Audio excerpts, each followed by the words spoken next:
আকাশবাণী কলকাতা, স্থানীয় সংবাদ পড়ছি সুদীপ বসু। প্রথমে বিশেষ বিশেষ খবর। রাজ্যের সমস্ত সরকারি হাসপাতালে প্রতিটি বিভাগে কত বেড ফাঁকা রয়েছে তা ওয়েবসাইটে ডিজিটাল প্ল্যাটফর্মের মাধ্যমে প্রকাশ করতে নির্দেশ দিয়েছে কলকাতা হাইকোর্ট। এসআইআর চলাকালীন মুর্শিদাবাদের ফারাক্কার বিডিও অফিসে ভাঙচুরের ঘটনায় নির্বাচন কমিশন তৃণমূল কংগ্রেসের বিধায়ক মনিরুল ইসলামের বিরুদ্ধে এফআইআর দায়েরের নির্দেশ দিয়েছে। তৃণমূল কংগ্রেসের নির্দেশে ইচ্ছাকৃতভাবে ভোটারদের এসআইআর শুনানিতে হয়রানি করা হচ্ছে বলে বিজেপি আজ অভিযোগ করেছে। রাজ্যের আশাকর্মীদের স্বাস্থ্য ভবন অভিযানে পুলিশি বলপ্রয়োগের প্রতিবাদে আজ রাজ্য জুড়ে ধিক্কার দিবস পালন করা হয়। ৪৯তম আন্তর্জাতিক কলকাতা বইমেলার আজ সূচনা হয়েছে। দেশের প্রথম হাওড়া কামাখ্যা বন্দে ভারত স্লিপার এক্সপ্রেসের নিয়মিত যাত্রা কামাখ্যা স্টেশন থেকে আজ শুরু হয়েছে। আগামীকাল সরস্বতী পুজো, বাগদেবীর আরাধনার প্রস্তুতি চলছে সর্বত্র। আসছি বিস্তারিত সংবাদে। রাজ্যের সমস্ত সরকারি হাসপাতালে প্রতিটি বিভাগে কত বেড ফাঁকা রয়েছে তা ওয়েবসাইটে ডিজিটাল প্ল্যাটফর্মের মাধ্যমে প্রকাশ করতে নির্দেশ দিয়েছে কলকাতা হাইকোর্ট। প্রধান বিচারপতি সুজয় পাল ও বিচারপতি পার্থ সারথী সেনের ডিভিশন বেঞ্চ ৩০ দিনের মধ্যে রাজ্য সরকারকে এর জন্য নির্দিষ্ট ওয়েবসাইট তৈরি করতে বলেছেন। রাজ্যের সমস্ত সরকারি হাসপাতালের প্রতিটি বিভাগে কত বেড আছে তা ওয়েবসাইটে জানাতে হবে। কোনো অসুস্থ রোগীকে হাসপাতালে নিয়ে যাওয়ার আগেই পরিবারের লোক ওই ওয়েবসাইটের মাধ্যমে যাতে সংশ্লিষ্ট বিভাগের বেড সংখ্যা জানতে পারেন, সেই লক্ষ্যে এই পদক্ষেপ। সমস্ত সরকারি এবং বেসরকারি হাসপাতালে কত শয্যা ফাঁকা আছে এবং তারা স্বাস্থ্যসাথী কার্ডের সুবিধা দেয় কিনা তার ডিসপ্লে বোর্ডের মাধ্যমে জানানোর দাবি নিয়ে সঞ্জিত জানা নামে এক ব্যক্তি কলকাতা হাইকোর্টে জনস্বার্থ মামলা দায়ের করেছিলেন। সেই মামলার পরিপ্রেক্ষিতে নির্দেশ হাইকোর্টের। মুর্শিদাবাদের ফারাক্কার বিডিও অফিসে এসআইআর এর শুনানি চলাকালীন ভাঙচুরের ঘটনায় নির্বাচন কমিশন তৃণমূল কংগ্রেসের বিধায়ক মনিরুল ইসলামের বিরুদ্ধে এফআইআর দায়েরের নির্দেশ দিয়েছে। একই সঙ্গে জেলা শাসক তথা জেলা নির্বাচনী আধিকারিককে 2 এআরও এবং 2 এইআরওর বিরুদ্ধে শৃঙ্খলা ভঙ্গের বিভাগীয় পদক্ষেপ নিয়েও রিপোর্ট দিতে বলা হয়েছে। উল্লেখ্য, গত 14 জানুয়ারি ফারাক্কার বিধায়ক মনিরুল ইসলামের নেতৃত্বে এসআইআর ক্যাম্পে ব্যাপক ভাঙচুর চালানো হয়। ঘটনায় বিডিও এফআইআর করলেও তাতে মনিরুলের নাম ছিল না।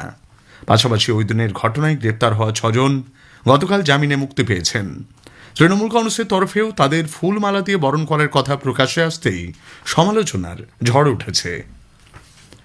বিজেপি এসআইআর প্রক্রিয়ার শুনানিতে হয়রানির জন্য তৃণমূল কংগ্রেসকেই দায়ী করেছে।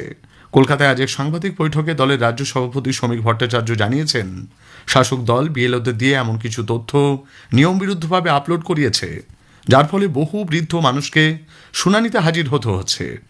তিনি অভিযোগ করেন, এসআইআর প্রক্রিয়াকে ব্যাহত করা তৃণমূল কংগ্রেসের ঘোষিত এজেন্ডা। তবে এসআইআর প্রক্রিয়া ছাড়া কোনোভাবেই ভোট করা যাবে না বলে বিজেপি তাদের অবস্থানে অনড় রয়েছে। এসআইআর চলছে, এটা সম্পূর্ণভাবে ইলেকশন কমিশনের একটা প্রক্রিয়া। এসআইআর 12 রাজ্যে হচ্ছে, কিন্তু পশ্চিমবঙ্গে আগুন জ্বলছে। আমাদের অবস্থানে অত্যন্ত দৃঢ় আছে যে আমাদের যা ফর্ম 7 আছে সেগুলোকে জমা নিতে হবে। শুধু আমরা নয়, ফর্ম 7 জমা না নিলে, ফর্ম 6 আপলোড না করা হলে এসআইআর এর হওয়ার কোনো অর্থ নেই। আর এসআইআর না করে পশ্চিমবঙ্গে কোনো নির্বাচন হবে না, এটাই আমাদের অবস্থান। No SIR, no vote. এদিকে আজ রাজ্য সরকারের শিক্ষা দপ্তরের প্রাক্তন বিশেষ সচিব অলোকেশ প্রসাদ রায়, বিশিষ্ট চিকিৎসক তপন কুমার রায় এবং স্টেট ব্যাংক অব ইন্ডিয়ার প্রাক্তন জেনারেল ম্যানেজার জয়প্রকাশ মিশ্র আনুষ্ঠানিকভাবে বিজেপিতে যোগ দিয়েছেন। রাজ্য সভাপতি শ্রমিক ভট্টাচার্য তাদের হাতে দলীয় পতাকা তুলে দেন। বিজেপির প্রাক্তন রাজ্য সভাপতি তথা কেন্দ্রীয় প্রতিমন্ত্রী সুকান্ত মজুমদার আজ দক্ষিণ দিনাজপুরের বুনিয়াদপুর পুরনো বাসস্ট্যান্ডে পরিবর্তন সংকল্প সভায় যোগ দেন। তিনি বলেন, মানুষের মধ্যে বিভ্রান্তি ছড়াতে ইচ্ছাকৃতভাবে ভোটারদের এসআইআর এর নোটিশ পাঠানো হচ্ছে। যে নোটিশ পাঠানোর কাজ, মানুষকে বিভ্রান্ত করার কাজ, মানুষকে যেভাবে অত্যাচার করার কাজ যে করছে, সে নির্বাচন কমিশন শুধু নয়, নির্বাচন কমিশনের দোসর হয়ে কাজ করছে হচ্ছে তৃণমূলের বসানো বিডিও, এসডিও। দিদিমণি, এসআইআর যা নাম বাদ গাওয়ার গেছে, মৃত ভোট বাদ গেছে, আমি ধরে নিলাম তর্কের খাতিরে, আর একটা নামও বাদ গেল না। তবুও সুকান্ত মজুমদার এখানে দাঁড়িয়ে গ্যারান্টি দিয়ে যাচ্ছে যে 26-এর নির্বাচন তৃণমূলের বিসর্জন। রাজ্যের বিরোধী দল নেতা শুভেন্দু অধিকারী মুখ্যমন্ত্রী মমতা ব্যানার্জিকে ফের নন্দীগ্রাম আসনে নির্বাচনে প্রতিদ্বন্দ্বিতা করার আহ্বান জানিয়েছেন।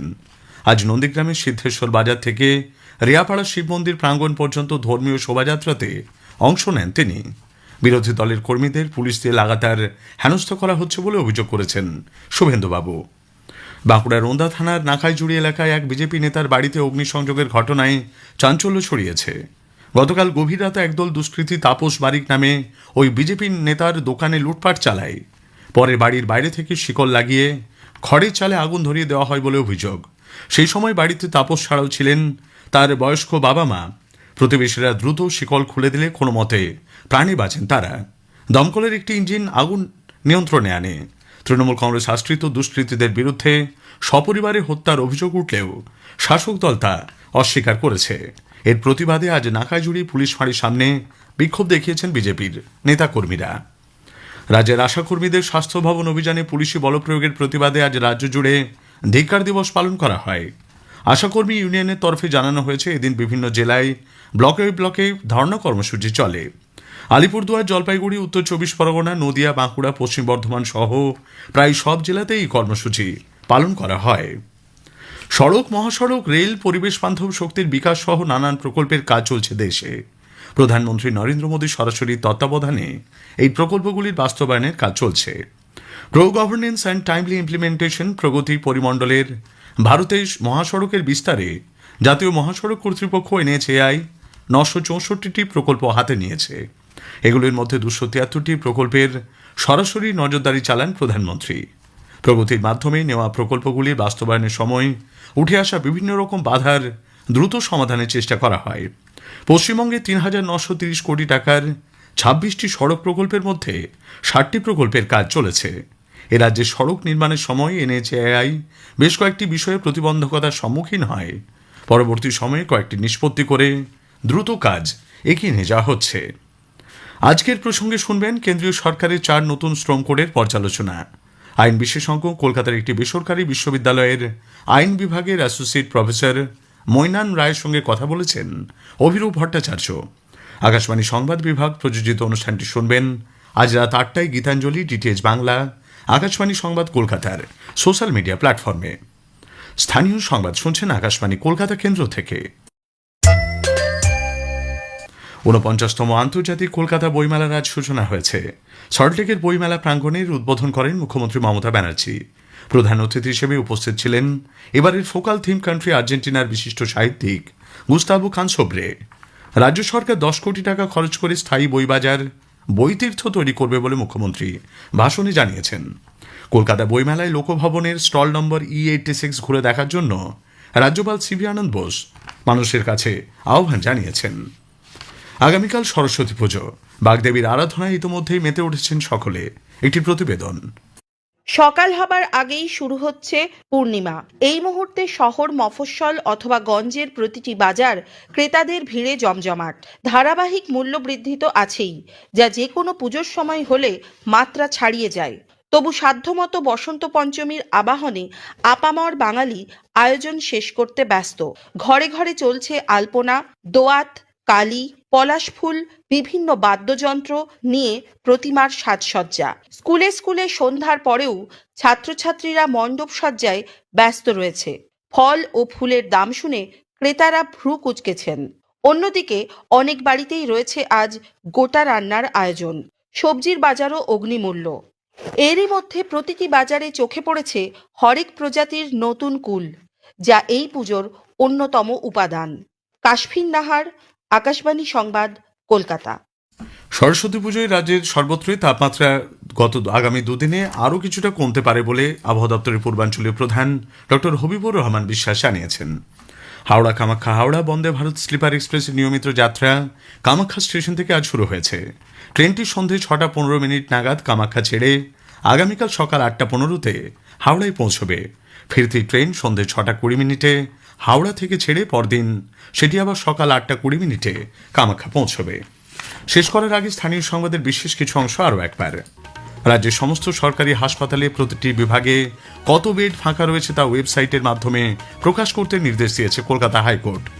তৃণমূল কংগ্রেসের নির্দেশে ইচ্ছাকৃতভাবে ভোটারদের SIR শুনানিতে হয়রানি করা হচ্ছে বলে বিজেপি অভিযোগ করেছে। স্থানীয় সংবাদ শেষ হলো।